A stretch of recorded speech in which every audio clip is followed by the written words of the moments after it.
Qu'est-ce qu'un test de densité minérale osseuse? Votre médecin vous a-t-il suggéré de passer un test de densité minérale osseuse? Ce qu'on appelle parfois un test DMO peut servir à diagnostiquer une foule de choses. Je suis Angéline Badini, votre animatrice, et aujourd'hui à l'émission Solide à l'os, le balado aussi d'Ostéoporose Canada, je vais m'entretenir avec Dr José Villeneuve de la nature de ce test, de l'interprétation des résultats obtenus et de ce que vous deviez savoir pour vous sentir en confiance en l'approche de votre rendez-vous. Dr Villeneuve est clinicienne chercheuse au Centre de l'ostéoporose et de rhumatologie de Québec. Bienvenue à l'émission Dr Villeneuve. Pour commencer, pouvez-vous nous dire qu'est-ce qu'un test de densité minérale osseuse et qu'est-ce qu'il est censé mesurer? Alors, l'ostéodensitométrie, c'est un test qu'on peut faire pour évaluer effectivement la qualité osseuse. Alors, quand on parle d'os, il faut comprendre que la robustesse d'un os, c'est la quantité et la qualité. Pour ce qui est de la qualité, c'est souvent la fracture qui va nous aider à déterminer la qualité osseuse. Mais sinon, selon les facteurs de risque, on va faire cet examen. Donc, cet examen-là consiste à être couché sur une table. La technicienne va vous installer confortablement. Elle va faire une radiographie elle va prendre une radiographie de la colonne lombaire, en fait, au niveau lombaire 1 jusqu'à lombaire 4, et elle va faire la même chose au niveau de la hanche. Alors, en général, on va faire effectivement une évaluation de la quantité d'os à la colonne lombaire, parce que la colonne lombaire, c'est un os qui est complètement différent du reste du squelette. C'est à peu près un 20 du capital osseux. Et on fait la hanche parce que c'est un os long et ça nous permet finalement d'avoir une idée des os longs en général. Par la suite, elle va mettre un petit guide autour de l'os pour indiquer à l'appareil qu'est-ce que l'appareil doit mesurer. Donc, l'appareil, il est capable d'aller quantifier la masse osseuse actuelle et l'appareil aussi va aller déterminer le pic de masse osseuse qu'on a tous à l'âge de 30 ans. Parce qu'effectivement, on acquiert de l'os de façon maximale à l'âge de 30 ans et c'est un peu notre capital osseux que l'on a, entre autres chez les femmes, jusqu'à la ménopause. Alors, ce pic de masse osseuse-là est médié par la génétique. Donc, c'est un peu l'argent en banque pour lequel on va commencer notre vie finalement de femme ménopausée. Donc, l'appareil va aller quantifier la quantité d'os actuelle et va aller estimer le pic de masse osseuse. Et quand on fait finalement la différence entre les deux valeurs, ça nous permet d'avoir un score. Alors, le score qu'on va regarder dans la majorité des cas, c'est le score T. Par définition, quand le score T est entre 0 et -1, on va considérer que c'est normal. Quand le score T est entre -1 et -2,5, on va considérer qu'il y a une maladie qui s'appelle finalement qu'on a une ostéopénie. Donc, autrement dit, qu'on est à un stade avant l'apparition de l'ostéoporose. Et la définition, selon l'ostéodensitométrie, d'une ostéoporose, c'est quand le score T est à -2,5. Maintenant, ce qu'il faut savoir quand même, c'est que la fracture a toujours préséance sur le rapport d'ostéodensitométrie. Donc, si par exemple, en questionnant la patiente, on note qu'elle a eu une fracture du poignet ou qu'elle a eu une fracture du bassin ou de la hanche, bien, c'est clair que c'est la fracture qui va avoir préséance. Parce que faire une fracture, dans le fond, c'est comme faire un infarctus. Alors, c'est la complication de la maladie. Donc, en soi, on a un diagnostic d'ostéoporose, même si le score T n'est pas nécessairement dans la valeur inférieure à -2,5. Il faut savoir aussi que cet outil-là nous aide pour prendre une décision thérapeutique. Et selon l'histoire, selon les antécédents familiaux, selon la médication, on prendra une décision en fonction des risques pour décider si on se doit ou non d'introduire un médicament. Donc, on ne traite pas uniquement un score T. Il faut vraiment regarder l'ensemble de l'œuvre pour arriver à prendre la meilleure décision thérapeutique pour le patient. Est-ce que vous avez mentionné les scores T? Est-ce qu'on peut recevoir des scores différents selon la partie du corps?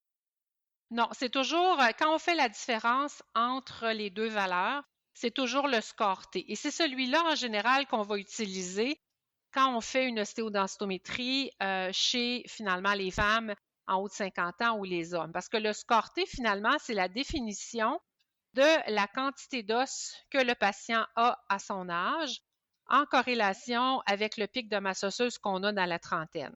Chez certains patients, chez qui, par exemple, on va décider de faire une ostéodensitométrie dans un contexte de plus jeune âge, on va utiliser un autre score qui est le Z. Mais dès qu'on est après l'âge de 50 ans, c'est le score T que le médecin va regarder pour prendre une décision et s'aider là, pour savoir quelle est la meilleure conduite. Le test de DMO est-il le seul qui puisse diagnostiquer l'ostéoporose? Y a-t-il d'autres indicateurs? En fait, c'est clair que diagnostiquer l'ostéoporose, ça commence par une histoire clinique. Donc, ça commence par rechercher des facteurs de risque et surtout chercher la fracture. Donc, clairement, si un patient nous raconte avoir une fracture, bien, c'est sûr que jusqu'à preuve du contraire, le patient a probablement une atteinte osseuse. Donc, déjà, le questionnaire nous apporte une plus-value. Alors, si on est dans un contexte gériatrique, par exemple, et qu'on a une patiente de 85 ans qui vient d'avoir une fracture de hanche, on n'est pas obligé d'avoir une ostéodensitométrie pour faire le diagnostic parce qu'on a le diagnostic de la fracture qui vient nous apporter clairement l'indication d'apporter un traitement parce que la fracture, ça implique à ce moment-là que le patient est à haut risque et qu'il se doit de traiter. Alors, les patients à haut risque se doivent absolument d'avoir un traitement sans nécessairement faire de DMO. C'est vraiment les patients qui ont soit une fracture de hanche du bassin, une fracture vertébrale ou 2 fractures non vertébrales. Ça veut dire, par exemple, un patient qui a une fracture du poignet avec une fracture de l'humérus.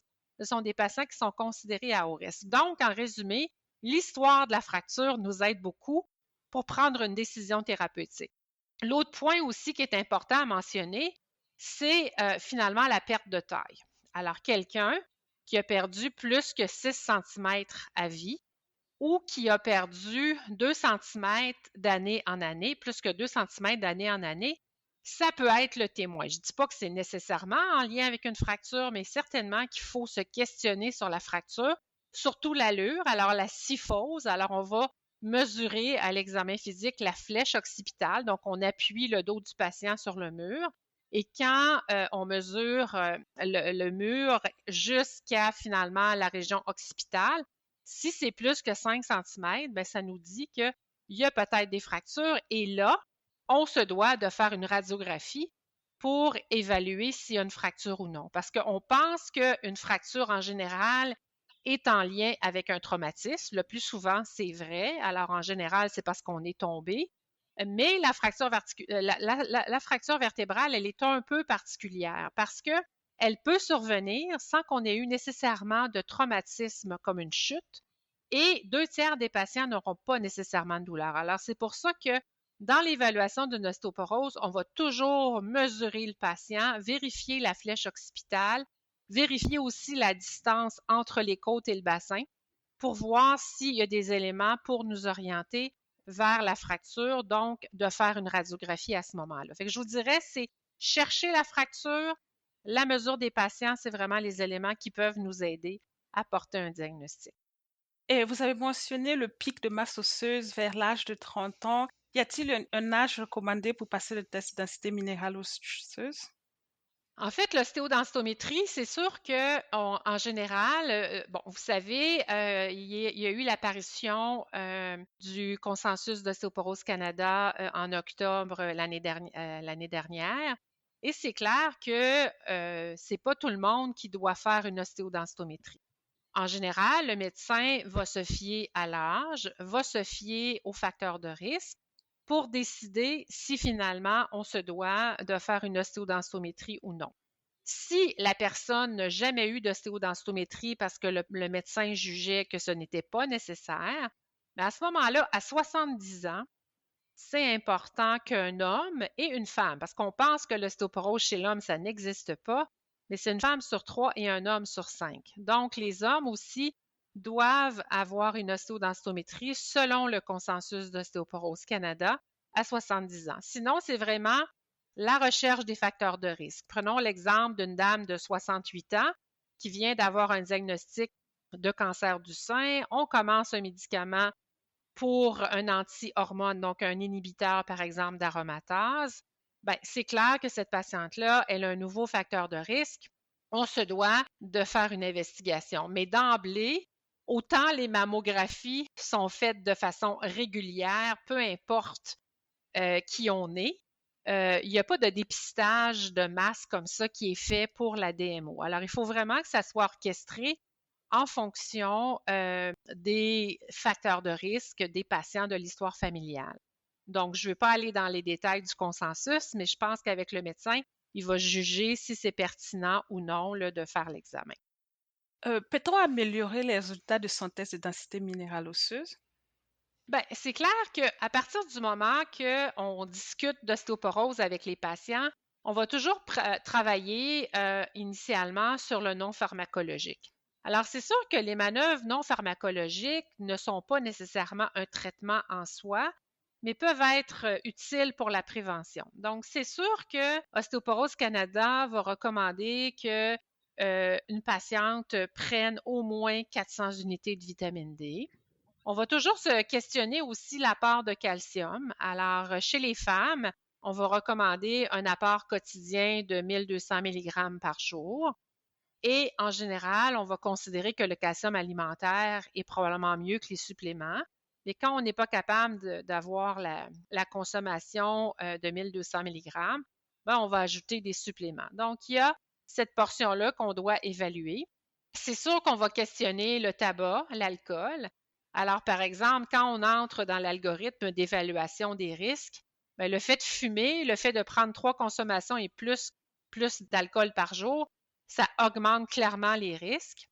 Et on va discuter d'exercices. Alors, c'est sûr que les exercices, on va en général considérer des exercices avec la mise en charge. Donc, la natation, c'est bon pour le cardiovasculaire, mais c'est sûr que l'ostéoporose, c'est mieux de faire de la marche. Et ça va aider, somme toute, à conserver un certain capital. Ostéoporose Canada aussi nous demande de faire du renforcement musculaire et aussi travailler l'équilibre. Alors, c'est sûr que ça, c'est un peu de l'hygiène osseuse pour aider à conserver le capital osseux. Mais tout dépendant du contexte clinique, si on se doit d'être plus agressif, par exemple, parce qu'il y a une histoire de fracture, bien, il y a des médicaments qui existent qui vont nous permettre de travailler le capital osseux. Alors, vous savez, l'os, c'est un tissu vivant. On ne le sait pas, mais notre squelette se change après plusieurs années. À l'intérieur de l'os, il y a comme 2 équipes de travail. Alors, une première équipe qu'on va appeler ostéoclastes. Alors, imaginez des petits marteaux-piqueurs qui viennent faire un trou dans l'os pour faire de la place. Et les ostéoblastes, qui sont les maçons qui viennent remplir les trous. En général, ce qui se passe, c'est qu'on va faire des trous pendant 2 semaines et on va les remplir pendant 3 mois. Et ça, à l'échelle de milliers de cellules. Jusqu'à la ménopause, comme je le mentionnais tantôt, on a notre capital osseux dans la trentaine. Mais jusqu'à la ménopause, on va avoir un capital osseux qui va demeurer très stable. Mais par la suite, à la ménopause, avec la chute hormonale chez les femmes, les estrogènes, alors on sait que les estrogènes sont un frein à l'action des marteaux-piqueurs. Donc, si on n'a pas d'estrogènes, il va y avoir une augmentation de la résorption osseuse et malheureusement, la formation n'ira pas à la même vitesse. Ce qui fait que si on comprend ça, on comprend que si on veut traiter l'ostéoporose, on va utiliser des médicaments qui existent pour empêcher les marteaux-piqueurs de faire des trous dans l'os ou dans certaines situations, on va travailler avec des médicaments pour augmenter la formation osseuse. Et à quelle fréquence est-il recommandé de passer le test de DMO? En fait, les tests de DMO, on décide d'en faire un au départ. Si on amorce un traitement, tout dépendant du genre de traitement qu'on fait, on va traiter en général, si on utilise par exemple une classe de médicaments qui s'appelle les bisphosphonates comme le risédronate, l'alendronate, on va traiter pendant une période de 3 à 6 ans et en général, on va faire une DMO après 3 ans de traitement. Si, par exemple, quelqu'un n'est pas traité, à ce moment-là, on va décider, en fonction de son risque, de faire la DMO plus ou moins rapidement. Alors, si clairement on a un patient qui est à risque faible, on peut opter pour le faire après 5 à 10 ans. Si le patient est à risque modéré, bien, ça dépend toujours du contexte. Ça peut être de 3 en général de 3 à 5 ans, tout dépendant où exactement on se situe par rapport au risque. Donc, ce n'est pas absolument nécessaire de faire une DMO à chaque 2 ans. Mais je pense que le plus important, à mon avis, c'est pas tant la DMO, parce que la DMO, c'est utile pour évaluer le risque, mais pour le suivi, c'est quand même un test qui est moins bon. À mon avis, ce qui est important, c'est vraiment, la recherche de nouveaux facteurs de risque et aussi la présence d'une nouvelle fracture. Parce que s'il y a une nouvelle fracture, si par exemple la dame vient de commencer de la prednisone parce qu'elle a une maladie inflammatoire, comme par exemple une polymyalgie rheumatica, bien c'est clair qu'il faut refaire l'algorithme et réévaluer le risque. Donc, c'est vraiment ces éléments-là, au même titre que la perte de taille, par exemple, c'est vraiment ces éléments-là qui, à mon avis, sont plus importants que de faire la DMO comme telle. Donc, je pense que c'est important que les patients soient sensibilisés au fait que s'il y a quelque chose, s'il y a une nouvelle fracture, ben, je pense qu'on se doit d'aviser le médecin. Parce que malheureusement, ce qui arrive, c'est que des fois, les patients ont des fractures, mais le médecin de famille ne le sait pas nécessairement. Alors, c'est l'orthopédiste, par exemple, qui a fixé la fracture. Le patient n'a pas parlé à son médecin. Le médecin n'a pas reçu nécessairement de résumé d'hospitalisation, n'a pas nécessairement reçu la radiographie. Alors, ça passe dans les cracks. Et vous savez, on a introduit la notion d'un risque, d'un nouveau. En fait, on parle d'un risque imminent. Alors, ça veut dire quoi? Ça veut dire que si quelqu'un vient d'avoir une fracture, son risque d'en avoir une autre est très élevé dans les 2 années qui suivent.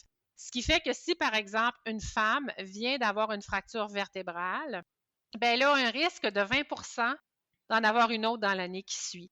Donc, il y a comme une urgence d'agir à ce moment-là. C'est sûr que c'est pas une urgence comme un infarctus, on va se le dire, mais il faut faire une intervention rapide et c'est important que le patient puisse en discuter avec son médecin pour que la prise en charge soit optimale. Parce que malheureusement, tout dépendant des endroits où on se situe, des fois, la communication entre les orthopédistes et les médecins ou les spécialistes de clinique de fracture n'est pas toujours optimale. Selon les facteurs de risque que vous avez mentionnés, si on doit repasser un autre test de densité minérale osseuse, doit-on aller au même endroit pour avoir un meilleur résultat? Premièrement, c'est une excellente question. Alors, c'est sûr qu'il existe 2 types d'appareils au départ. Alors, il y a des appareils qu'on va appeler lunars, puis il y a des appareils qu'on va appeler hologiques. Donc, déjà, on a 2 types d'appareils qui sont complètement différents. Ce qui fait que c'est important d'aller toujours sur le même appareil et c'est important aussi d'aller toujours dans le même hôpital ou dans la même clinique radiologique parce que la clinique se doit de faire une évaluation du contrôle de la qualité de son appareil pour être sûr que l'erreur de précision est optimale.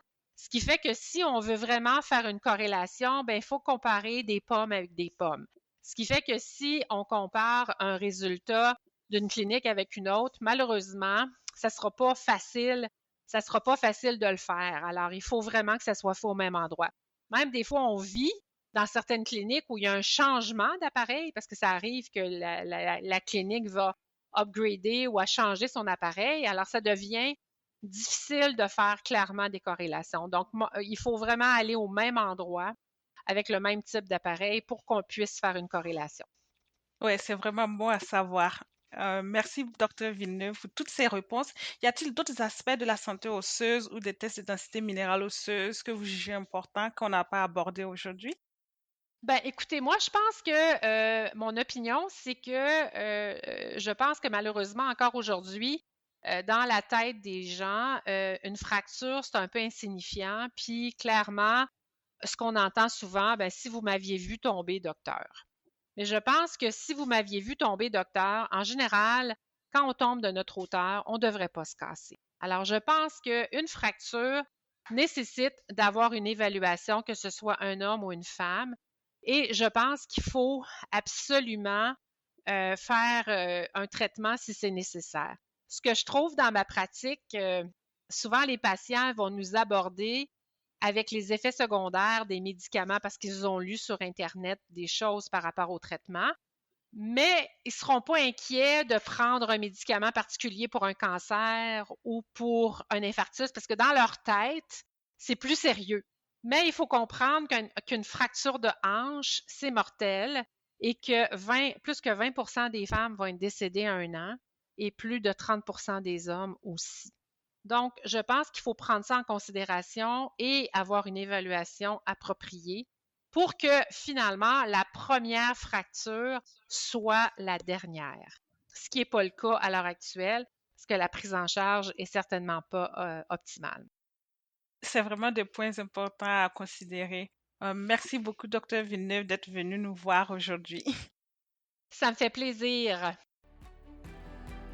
Ici Angéline Badini, vous venez d'écouter Solide à l'os, le balado d'Ostéoporose Canada. Aujourd'hui, j'ai discuté avec Dr. José Villeneuve des tests de densité minérale osseuse. Si vous voulez en savoir plus sur l'ostéoporose, vous pouvez consulter nos sites web à l'adresse ostéoporosecanada.ca. Si vous avez des questions ou des commentaires à ce sujet ou à propos de notre balado, communiquez avec nous sur notre site web ou dans les médias sociaux. Vous pouvez nous suivre sur Instagram et Facebook. Notre émission vous plaît? Abonnez-vous en utilisant la plateforme balado diffusion de votre choix. Merci de votre écoute.